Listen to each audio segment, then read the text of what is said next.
Welcome, listener. I'm glad you're here. Take a seat, next to the fire.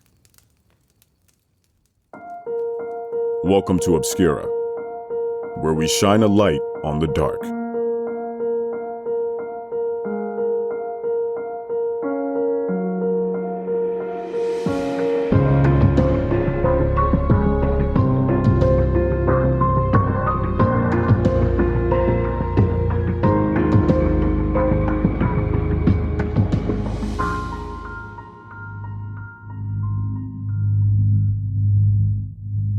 On November 4th, 2018, at 8:59 a.m., the Forsyth County 911 Center received a call.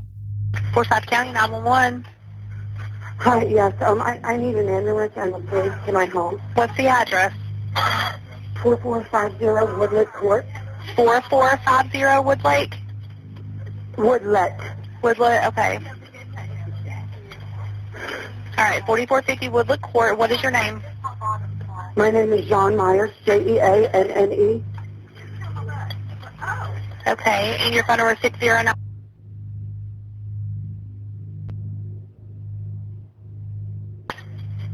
Yes. Okay, what's going on? We had people over last night. We were drinking. Most of us went to bed. One of them stayed on the balcony. She was drinking, and we just went outside, and she's laying face down in the backyard. It looks like, I'm guessing maybe she fell off the balcony, but she's stiff. Jeanne Meyers, the homeowner, is on the call. She's reporting that her friend, Tamla Horsford, has fallen off a balcony and is, quote, stiff. Okay, is she breathing? I don't know if she's face down. Okay, how old is she? 41. Here, hold on. Jeanne hands her phone to the host of the party and her boyfriend, Jose Barrera. Hey, this is Jose Barrera. Hey, have y'all checked to see if she's breathing? She's not moving one bit. She's not breathing. Okay. I just try to assess her, touch her. She's completely face down in the yard. She is stiff. Okay. Do you know if she, do you see any blood or anything where she... Are you there? I am. Okay. I'm sorry, I was outside. It's okay. I'm not sure. I happened to lie there for a second. Do you see any blood or anything to where, from where she fell? I don't know if I should move her over. I mean, she is completely face down. Okay. I mean, can you just check and see if she's breathing? If she's not breathing and you know she's gone, then just leave her where she's at. If she... Okay. According to various responding officers, they spoke with Jeanne Meyers, the homeowner, after the call was placed. She told them the night before she had hosted a birthday party for herself at her residence.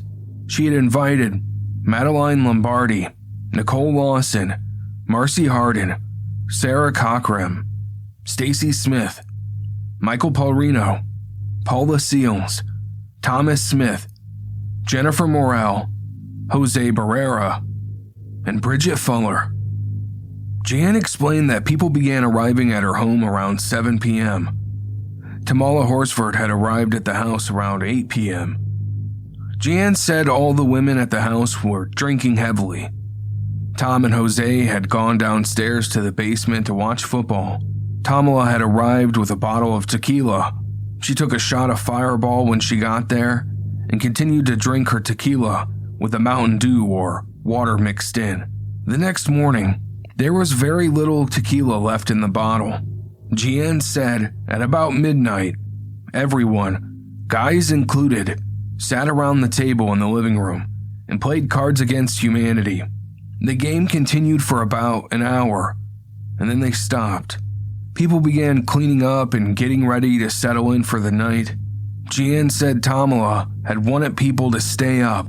She was very social and kept engaging in conversation. At one point in the evening, Tamla had FaceTimed her husband and children so everyone could see her family. After cleanup was complete, parties separated and left Tamla in the living room. According to witnesses, This is the last time anyone saw her alive. 1 minute.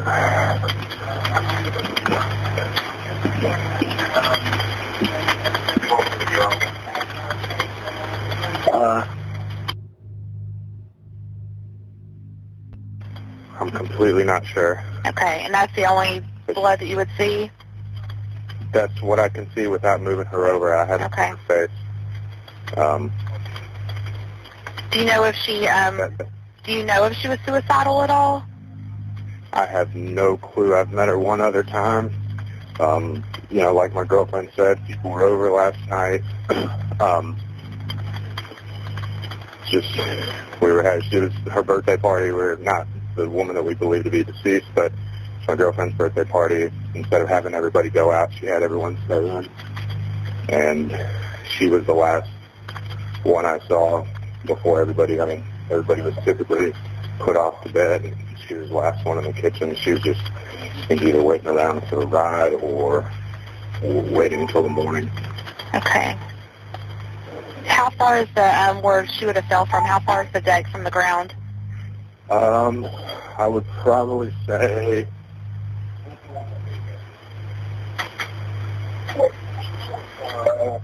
maybe 20 feet. Okay. 20 feet from where your feet would be on the railing. The railing itself is maybe 3.5, 4 feet. Okay. Jeanne told investigators Nicole and Sarah had left around 10:30 p.m. due to childcare issues. Bridget left at 1:47 a.m. and Marcy left at 4:10 a.m. All other parties stayed the night and left the morning of the 4th. Tamla was the only smoker in the house that evening. She had gone out multiple times to smoke and had left her cigarette butts in the back porch on the ledge. Jose told investigators while he was cleaning up the following morning, he found an unlit cigarette and a lighter laying on the floor of the porch. The brand of cigarette matched the smoked cigarettes belonging to Tamla. Jeanne has a security system at her house that sends notifications to her phone. It details which particular door in the house was opened or secured with the timestamp. Jeanne was able to give specific times on when certain doors were opened. The back door leading to the back porch had been opened at 1:49 a.m. and closed at 1:50 a.m. The back door was reopened at 1:57 a.m. and never was secured back. The back door was slightly open when Jeanne went to it the following morning. Madeline was the first person to discover Tamla's body. She had gone to the backyard to see what the temperature outside was and noticed Tamla laying face down in the backyard. She watched her for a moment to see if she was moving and immediately became concerned. She went to Jeanne at her bedroom and told her of the situation. And what is her name? I know her name, we call her Tam. I'm assuming that's short for Tammy or Tamra. Was she there with anyone else?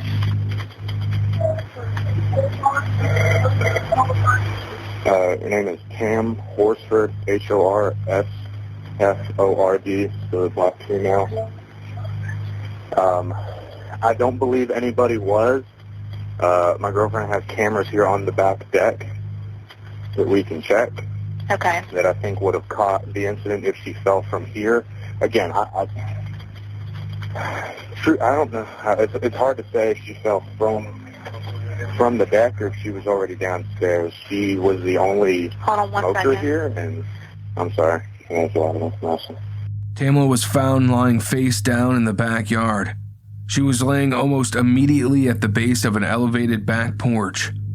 Tamla was clad in a one-piece pajama set, which was white and had a dog print on it. Tamla's right wrist was dislocated. Additionally, there were 2 gashes in Tamla's shins, which corresponded with a metal landscape, which was part of the yard and was located near her feet. This landscape divider was a piece of metal approximately 1/8 of an inch thick, which would have made cuts corresponding to what was seen on Tamla's shins. Blood was observed on the cuff of the right sleeve, as well as on the shin area of the right pant leg. A small abrasion on the exterior of the left thumb, as well as on the tip of the left index finger, were observed and photographed. A transparent fluid was observed to originate from the mouth and nose. Tamla was laying face down, her head lying downhill from her body. Her right arm was by her side. Her left arm was somewhat out from her body and bent at an obtuse angle from the elbow. Other than the broken wrist and cuts on her shin, no obvious signs of injury presented themselves. Tamla Horsford was turned over to Coroner Bowen, who in turn transported her to the GBI for autopsy.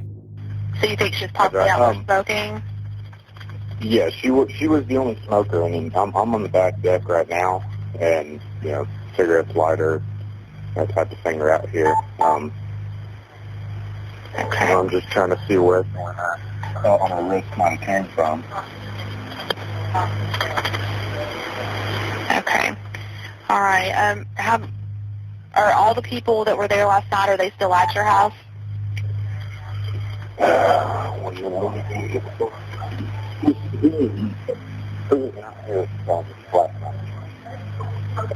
Okay.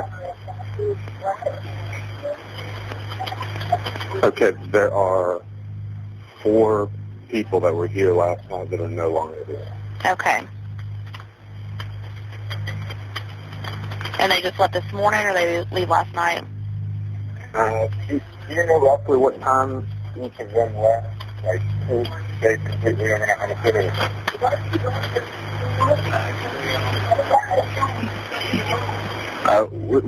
We can check.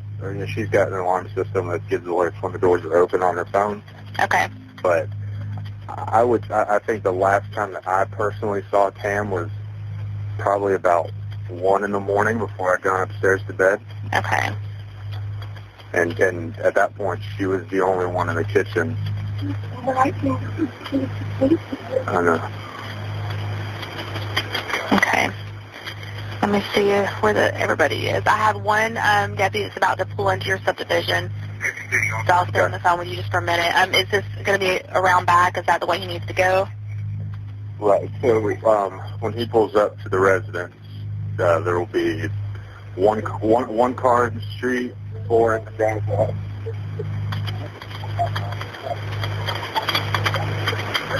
And does he need to come and go through the house, or does he need to walk around the back? They can go around to the side. I'm going to grab my shoes, and then I'll direct them when they get here. It'll be easier for them because she's laying in the yard down, basically on the patio downstairs.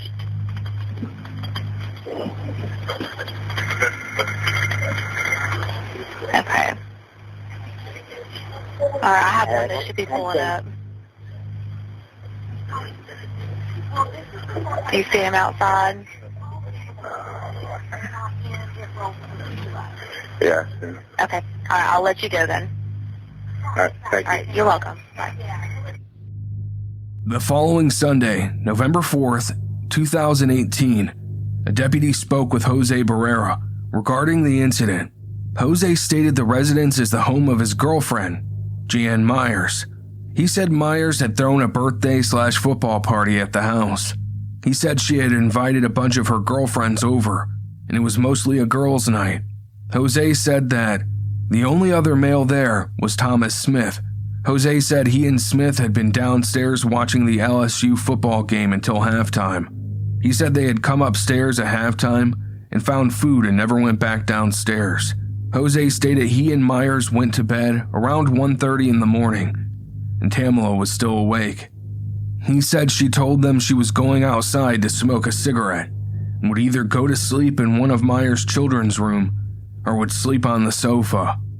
Jose said they went to bed and were awakened the next morning by Madeline Lombardi telling him that they needed to come and look at something. He said that is when Madeline took him to the body of Tamla Horsford. The GBI toxicology screening found a blood alcohol level of 0.238 and traces of THC and Xanax at the time of her death. At autopsy, it was found that Tamla had abrasions on her face, on her forehead, eyebrow, and eyelid, something that wasn't mentioned in the initial police reports. The autopsy revealed severe injuries of the head, neck, and torso, including hemorrhaging of the brain, a fractured cervical vertebrae, and a laceration of the heart. On December 18, 2018, Jose Barrera, Jeanne Meyers' boyfriend, and the man from the 911 call, was placed on administrative leave from his pretrial service officer job. 2 days later, he was fired when he was allegedly caught leaking information on the Tamla Horsford investigation. He used a police terminal to leak the information to at least 5 people. Allegedly, he also doxed Michelle Wynn Graves, according to Michelle, giving out her home address, phone number, work info, and even height and weight and extended family information. Barrera categorically denies these accusations. Still, it's worth noting that Barrera was sent a letter explaining that he was, quote, under investigation pertaining to you using your position to access confidential files on a current investigation surrounding a death in which you were a witness, and his employment was terminated shortly after. It's crushed us a lot, emotionally. Kirtland Saint-Jour is coping with the loss of his eldest daughter, Tamla Horsford. The mother and wife died under suspicious circumstances after attending an adults-only sleepover in 2018. There's nobody showing any deep interest in the case. A Forsyth Sheriff's Office investigation concluded Horsford was drunk and high when she fell off this deck to her death, accidentally. Her family believes something happened to her beforehand and that someone may have moved her body. I just want to make them pay for what they did, because they've disrupted so much. She was something very special to a lot of people. Husband Lee says her death has left a huge void in his family. We need closure. The entire family needs closure. My kids have nightmares, and I'm just worried about them because they don't want to talk to anybody. The case was closed on February 20th, 2019, ruled as an accidental death. Major Joe Perkins of the Forsyth County Sheriff's Office stated that none of Horsford's injuries aligned with foul play. Quote, it was a party. They were drinking. She was drinking. Most of the partygoers had gone to bed at that time, and she was on the deck alone. Case closed. The controversial death of a mother found dead outside an overnight house party ruled accidental. But the family attorney and dozens on social media are not buying it. Naima Abdullahi live in the newsroom with the latest. Sheba, the Forsyth County Sheriff's Office announced they're finally closing the case because investigators believe there is no evidence of foul play in the controversial death of Tamla Horsford. The 40-year-old mother of 5 became the center of attention after she died at an overnight house party. Several people were at the house and they were drinking. Now, the Sheriff's Office says her injuries were consistent with an accidental fall, ruling out foul play. We got a hold of the toxicology report and it shows she had Xanax in her system along with marijuana and a high blood alcohol level of 0.238, nearly 3 times the legal limit. And an attorney for Horsford's family says he will review the evidence and meet with the Sheriff's Office before deciding to ask for any further investigation on this controversial case, Sheba.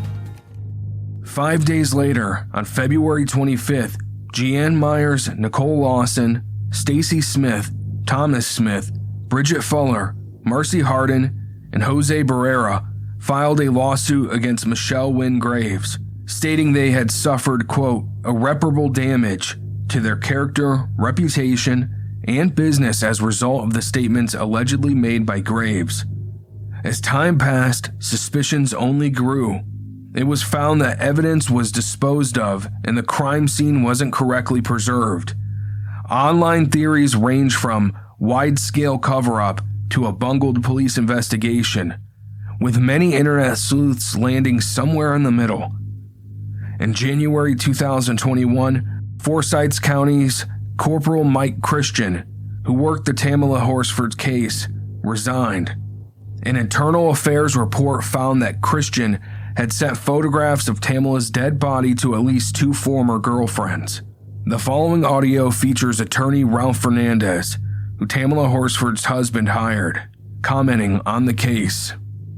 I know she didn't die the way that the conclusion has been reached. I just don't know why she was moved and placed there. And I don't know who did it, but I have a good idea from statements and inconsistencies. And when you have law enforcement or people related to law enforcement that take the fifth, or that, don't produce records, or that the records have all been deleted, or that texts have all been erased, now we have this case. And so all I have is we have the things that don't make sense. If you read the GBI inquiry, which stops abruptly, for instance, in the SIM card event, the destruction, they go, well, what did you do about that? But if now you have Barrera talking to Kaylin, going to the gym with a case agent that he never told anybody about until the girlfriend said it. Oh, they were going to the gym. They were great friends at the gym. They talked all the time, and he denies it at some point in time, saying that, no, we saw each other at it. Like, if you work together, what are the chances two guys aren't going to sit down and talk about stuff, all kinds of stuff? They're going to talk about the Falcons getting beat by the Bucks, and they're going to talk about, ladies, if you are this guy who's the most prolific, whatever you want to claim, or me that I'm going to keep to myself, and which I still don't understand because I've seen this picture. But anyway, the idea being, like in the calls from the scene and the Snapchats and the texts and all this kind of stuff. And then like allegations that Christian made at the very end, said, I saw, an indentation on the ground where she fell. That's nowhere anywhere. Nobody's ever mentioned that. And then how he believes that it didn't happen that way, how her body was moved late, how he feels that he was being framed.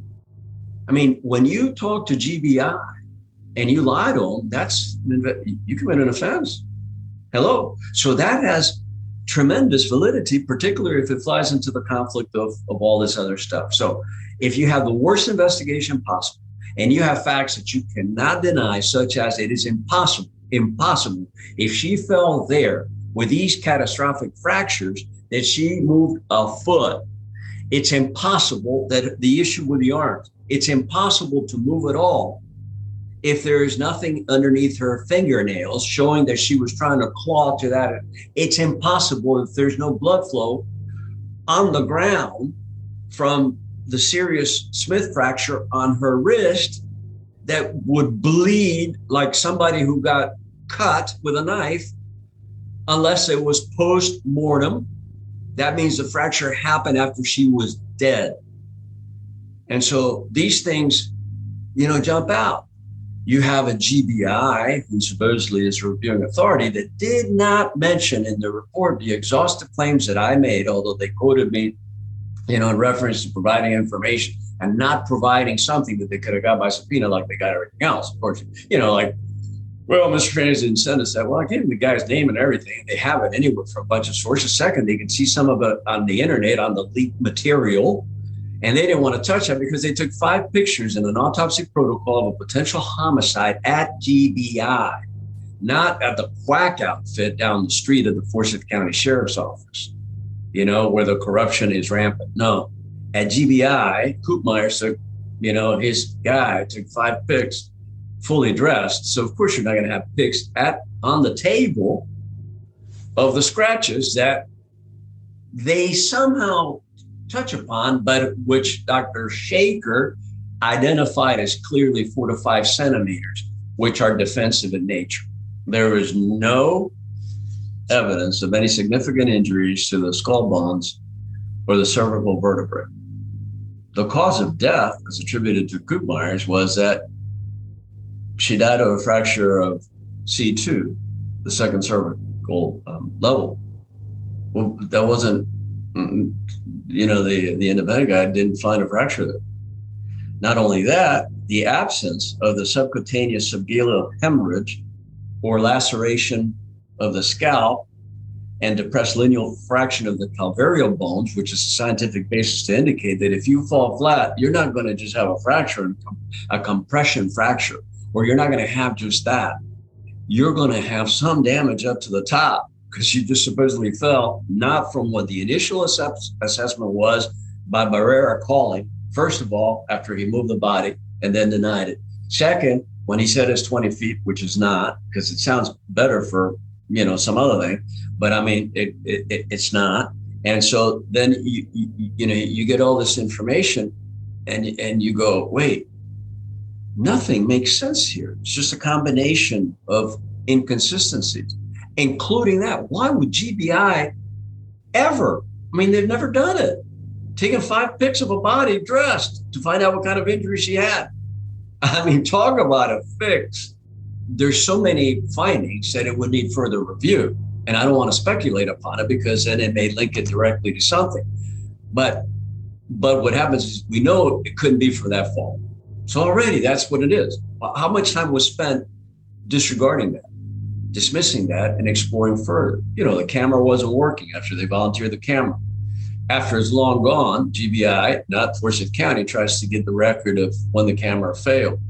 We don't know what was in play, and these people didn't care to pursue it. Just like right now, I don't understand how GBI doesn't have a collateral investigation into the sheriff's office level of corruption if they have allegations and they can disprove them that the phone was, that was open involuntarily when a witness came in and said, here are the pictures from the scene, and they destroyed them. And there's no preservation of that. I mean, that's why they have polygraphs. Speaking of which, did Barrera take one when they asked him? Of course not. He's not going to do anything like that. Why would he fail a polygraph? Because he knows something about it. He knows something about it. He knows something about it. Whether he did it or somebody else did it or not, he knows something about it.